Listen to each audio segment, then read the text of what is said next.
Hello hello hello. और जैसा कि मैंने प्रॉमिस किया था कि संडे को मैं सैम्पल पेपर जे एडवांस 2026 जो सिमुलेटेड टेस्ट है और ये नम्मा गणित द्वारा संचालित है। एंड अभी भी अगर आप ये टेस्ट सीरीज नहीं लिए हो तो आज और कल आप ले सकते हो।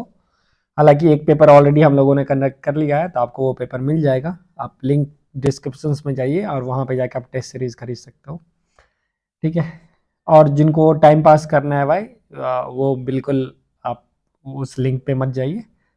आपके लिए ऑलरेडी यूट्यूब पे है, काफ़ी अच्छे क्वेश्चंस आपको मिलेंगे। तो चलो हम देखते हैं, हमारे क्वेश्चंस को सॉल्व करते हैं। क्योंकि मैं फर्स्ट क्वेश्चन ऑलरेडी सॉल्व कर चुका था।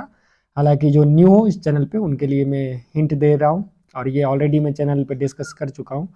तो सबसे पहले ये तीनों लाइन जो प्लेन को काटेगा वो पॉइंट अपन के पास 1 0 0 होने वाला है। फिर हाफ हाफ जीरो होने वाला है और तीसरा जो होगा 1/3 1/3 1/3 होगा।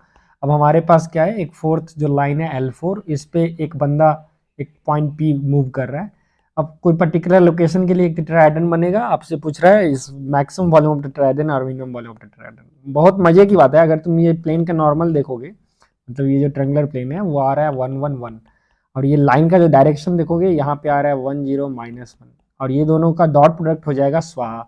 इसका मतलब ये लाइन जो है वो ट्रेंगुलर प्लेन के पैरेलल है। आप समझ रहे हो, मतलब ट्रेंगल का जो नॉर्मल होगा ये ट्रेंगुलर प्लेन का n1 और लाइन का जो डायरेक्शन है n2, ये आपस में परपेंडिकुलर है, मतलब ट्रेंगुलर प्लेन के पैरेलल ये लाइन बना हुआ है। तो अब बेस सेम है और ये हाइट जो होगा यहाँ से कोई भी पॉइंट P का हाइट जो होगा ट्रेंगुलर प्लेन पे वो बेसिकली सेम हो जाएगा।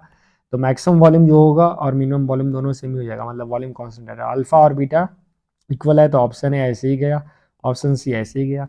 अब वॉल्यूम कैसे निकालोगे, कोई भी एक पॉइंट P ले लो और वहां से वॉल्यूम निकाल लो, या फिर आप हाइट निकाल सकते हो directly in terms of parameter T भी, तो इंडिपेंडेंट ऑफ टी आ जाएगा।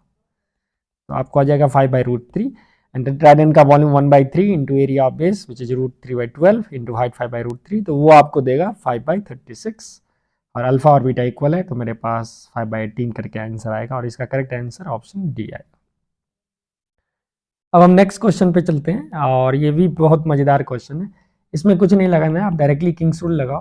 किंग्स रूल लगाने के बाद आपके पास जो इंटीग्रेशन बन रहा है वो 0 से π/2 2/π D theta by 3 plus sine square theta. ठीक है, मतलब 2x को अगर मैं थीटा मान लूँ तो अब यहाँ पे साइन स्क्वायर थीटा है। अब इसको कैसे इवेल्यूएट करोगे, अब एक बच्चा इसको 1 - cos2 लेके भी कर सकता है, लेकिन वहां से मजा नहीं आएगा। एक टिपिकल क्वेश्चन है, बहुत ही स्टैंडर्ड सवाल है जिसमें आप कॉस स्क्वायर से डिवाइड कर लो तो D T second square theta divided by 3 plus 4 tan square theta बन जाएगा। और यहाँ से अपन इसको अगर इवेलुएट करते हैं तो मेरे पास 1/2√3 जो है आंसर 1 के आता है।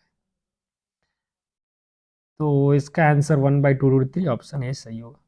चलो तीसरा क्वेश्चन देखते हैं, ये भी मजेदार क्वेश्चन है। सबसे पहले C1 एक कर्व दे रखा है XY प्लेन में गिवन बाय दिस सेट।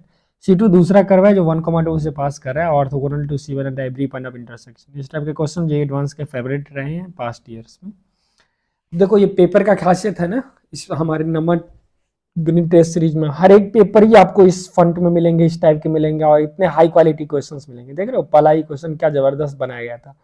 तो हर एक क्वेश्चन में कुछ ना कुछ आपको सीखने को मिलेगा। और 12 टेस्ट पेपर और +3 और एक्स्ट्रा टेस्ट पेपर से आपको इंटायर सिलेबस एक बार आपका स्कैन हो जाएगा। और जो बच्चे ये टेस्ट सीरीज लिख रहे हैं उनको पता है क्या क्वालिटी है पेपर का और कितना मेहनत कितने प्लानिंग के साथ देते हैं। तो जरूर आप कमेंट करके और बच्चे को बता दीजिए भाई जो कितना वर्थ है। और ये ओपन चैलेंज है एग्जिस्टिंग जो भी प्लेयर्स हैं मार्केट में उसको, और हम उनको भी न्योता दे रहे हैं भाई आप भी इस टाइप के क्वालिटी कंटेंट बनाओ और बच्चे को हेल्प करो।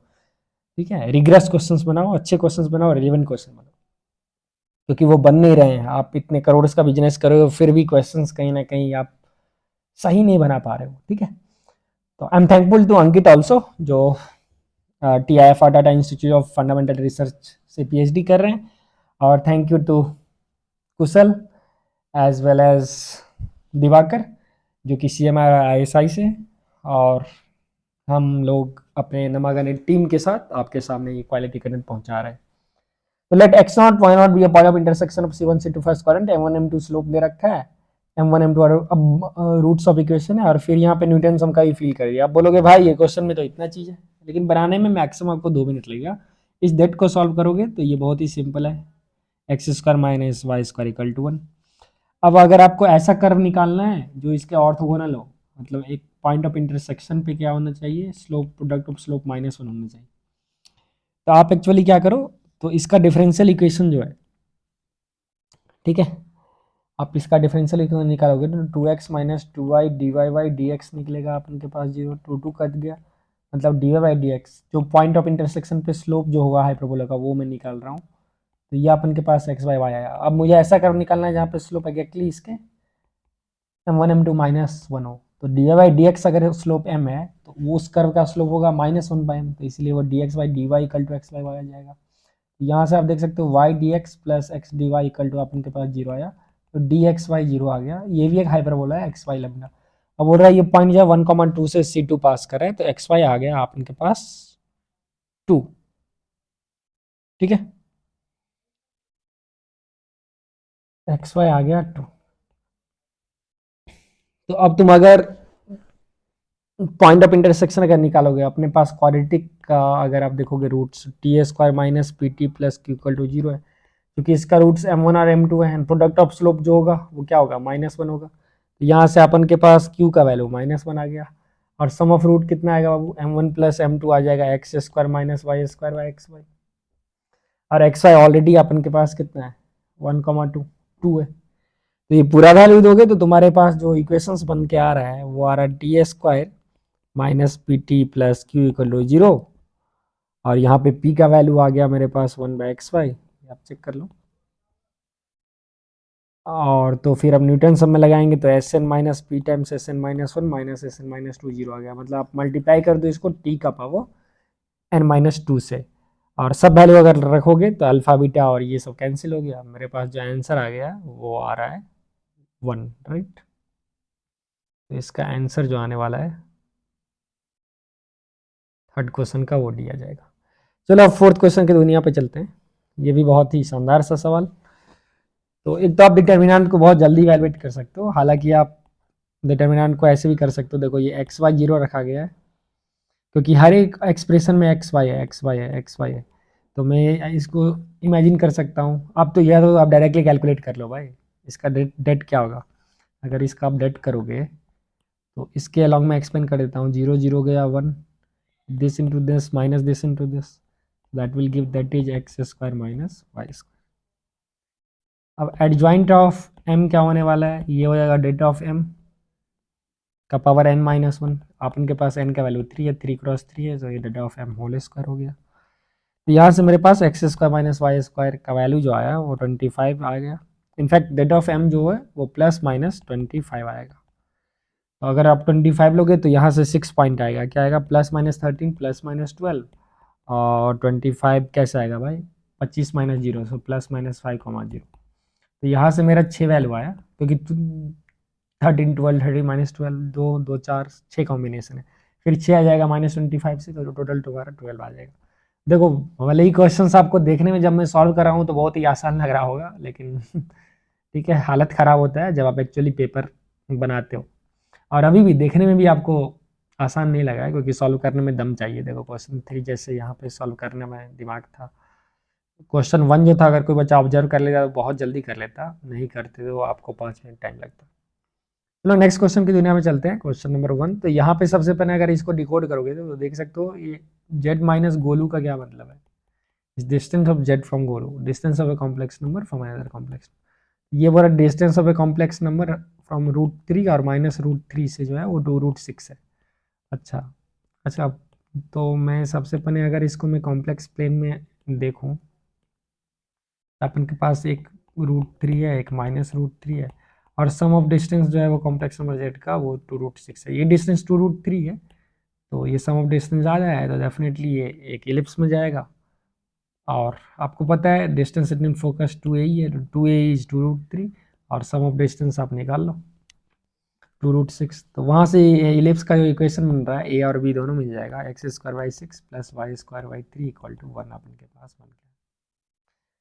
नेक्स्ट जो है सेकंड कर्व, z का डिस्टेंस 3 से, तो z को x + i y मानो भाई, और यहाँ से अपन के पास क्या आ रहा है, x - 3 whole square plus y square का रूट इज रियल पार्ट, मतलब x + 3। अब जैसे ही स्क्वायर करोगे तो y = x + 3 होल स्क्वायर। क्या बेहतरीन क्वेश्चन बनाया गया था ये, आपके पास 12x आ गया। तो क्वेश्चन बेसिकली एक पैराबोला और एलिप्स के बीच में कॉमन टेंजेंट की बात कर रहा है। देख रहे हो L1 L2 की टू डिस्टिंक्ट कॉमन टेंजेंट, और सिचुएशन काफ़ी ही सिमेट्रिक आपके फेवर में जाता हुआ दिखाई दे रहा है। एक अपन के पास कॉमन टेंजेंट ये हो गया, एक ये हो गया, ठीक है। अब इसका स्लोप भी तुम सिमेट्री से देख सकते हो, +-1 है, क्योंकि अगर तुम पहला पे स्लोप रखोगे y = mx प्लस ए वाई एम, ए का वैल्यू 3 है तो mx प्लस 3y, और उसको अगर एलिप्स के इक्वेशन में डाल के d = 0 कर दोगे तो अपन के पास m का वैल्यू जो आएगा वो +-1 आ जाएगा। Locus of perpendicular tangent to C1 क्या होता है? डायरेक्टर सर्कल, तो x² + y² 9। एलिप्स पे लोकस ऑफ परपेंडिकुलर टेंजेंट क्या होता है? डायरेक्टर सर्कल, ठीक है। तो वो तो ऑब्वियस ही आपको पता है। और आइसोसेलेस ट्रेपीजियम जो होता है वो कंसाइक्लिक होता है, तो ये तो आइसोसेलेस ट्रेपीजियम है भाई, ये तो आइसोसेलेस ट्रेपीजियम है ना यहाँ, क्योंकि ये दोनों डिस्टेंस सिमेट्रिसिटी से इक्वल है और ये दोनों पैरेलल है अगेंस्ट सिमेट्रिसिटी से, तो कंसाइक्लिक है, तो ये तो सही है भाई, ऑप्शन सी। सेकंड बोल रहा है P lies on real part of z = -1, वो भी है। पहला part P lies on mod z = t। अब पॉइंट पी क्या है? पी भी the point of intersection L1 L2, two distinct common tangents का जो है पॉइंट ऑफ इंटरसेक्शन। अब चूंकि ये स्लोप 1 है और दूसरा स्लोप -1 है, तो ये 90 डिग्री हो गया। इसका मतलब ये जो पॉइंट पी होगा वो इलिप्स के भी टेंजेंट, इलिप्स पे दो टेंजेंट है जो 90 डिग्री पे जा रहा है, तो डेफिनेटली वो डायरेक्टर सर्कल ऑफ इलिप्स पे लाई कर रहा है, वही मैं बोल रहा था। तो पॉइंट पी x² + y² = 9, 6 + 3 को सेटिस्फाई करेगा। अब y 0 रख दोगे तो x = +-3। ये तो पक्का हो गया, जो पॉइंट पी जो है वो मॉड z = 3 पे लाई कर रहा है। अब कोई बच्चा बोलेगा नहीं सर ये तो गलत है, अब बोल रहे हो पॉइंट पी सर्कल पे लाई कर रहा है, ये नहीं बोल रहा हूँ।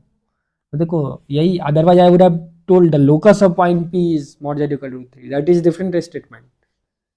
तो अब इसमें भी बच्चे गलत कर देते हैं, आपको लगेगा लोकस पूछ रहा है, भाई लोकस का तो मैं वर्ड का इस्तेमाल ही नहीं किया हूँ। पॉइंट पी जो है -3,0 definitely is lie on this curve, तो इन्फिनाइटली बहुत ही कर्व पे लाई कर सकता है। ऐसे ही ऑप्शन बी की अगर मैं बात करूं, तो पॉइंट पी जो है वो lies on real part of z = -3, वो भी बात सही है भाई, वो भी बात सही हो गया। अब नेक्स्ट अगर मैं बात करूं, Δ1 - Δ2 तो 35 है, Δ area of triangle P N कोड ऑफ कॉन्टैक्ट। तो अब तो एरिया तो आप निकाल ही सकते हो भाई, Δ1 कितना हो जाएगा? Direct half into base into height, so half into 12 into 6 is 36।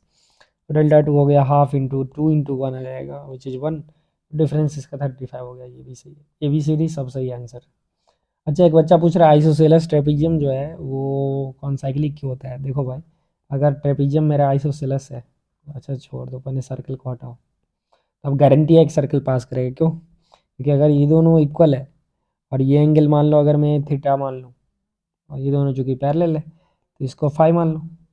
अब चूंकि आइसोसेलेस है तो ये फाई है तो ये भी फाई होगा सिमेट्रिसिटी से, थीटा प्लस फाई मिलके तो पाई है, तो सम ऑफ अपोजिट एंगल जो है वो 180 हो गया, तो डेफिनेटली एक सर्कल होगा which will hit all the four vertex proof. Question 2 जो था ये बेहतरीन क्वेश्चन था, और इसका मैंने आपको बता दिया था ऑलरेडी सॉल्यूशन में, हालांकि फिर मैं बता देता हूँ। अब डैश एक्स निकालोगे तो sine 1/x minus 1/x cos 1/x plus half आएगा। तो लिमिट अगर मैं x tends to infinity f dash x देखूँ तो ये तो हाफ ही जाएगा, क्योंकि ये स्वाहा हो जाएगा, 1/x 0 जाएगा, कॉस -1 से 1 तक ऑसिलेट करते हुए आईसीयू में जाएगा, तो भाई हाफ आ जाएगा। for every t the set d has infinite element, ठीक है, फॉर एवरी टी। अब देखो ये क्या हो रहा है, एक सेट डी डिफाइन किया गया, एक लाइन डिफाइन किया गया। अब यहाँ पे अगर आप एफ डबल डैश एक्स करोगे तो ये लेस देन 0 हो जाएगा for all x belonging to this 1 to infinity, ठीक है। तो अपन के पास ग्राफ जो आया एफ डैश एक्स का वो ऊपर से ऐसे नीचे आ गया, तो इनफैक्ट ये एम्प्टी सेट हो तो पहला ऑप्शन गलत हो गया, राइट। दूसरा ऑप्शन है for every t greater than 0 there exist u such that point satisfied distance of p less than equal to T,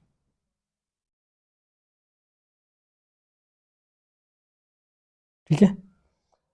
तो ये चीज़ सही है क्योंकि ये एसिम्प्टोट्स का डेफिनेशन है। आप इसको डिकोड करो, क्या बोल रहा है, for every t greater than 0, कोई भी टी अगर मैं 0 से, there exist u belongs to s, मतलब कोई ना कोई ऐसा पॉइंट 1 से इन्फिनिटी तक आपको मिलेगा, मतलब ये पॉइंट हाफ ही है, यू का वैल्यू हाफ है, so that for all x greater than you, मतलब all x greater than half, the point x f x satisfied distance of point P from L, ये जो लाइन है x - 2y + 2, ठीक है। इसका distance, और ये सेटिस्फाई लेस देन टी। तो ये तो बिल्कुल सही है भाई, एसिम्पटोट्स, क्योंकि अब जितने पीछे जाते रहोगे ये टेंडिंग टू जीरो आएगा, राइट। और बेसिकली यहाँ पे जो है इन्फिनिटी पे ये लाइन जो है एसिम्पटोट्स हो रहे हैं ना, x माइनस 2y प्लस 2 पे। क्यों? क्योंकि limit x tends to infinity f of x minus y का वैल्यू अगर x बाई 2 प्लस 1 लोगे, इसका गैपिंग देखें limit x tends to infinity पे, तो ये लिमिट जीरो हो रहा है।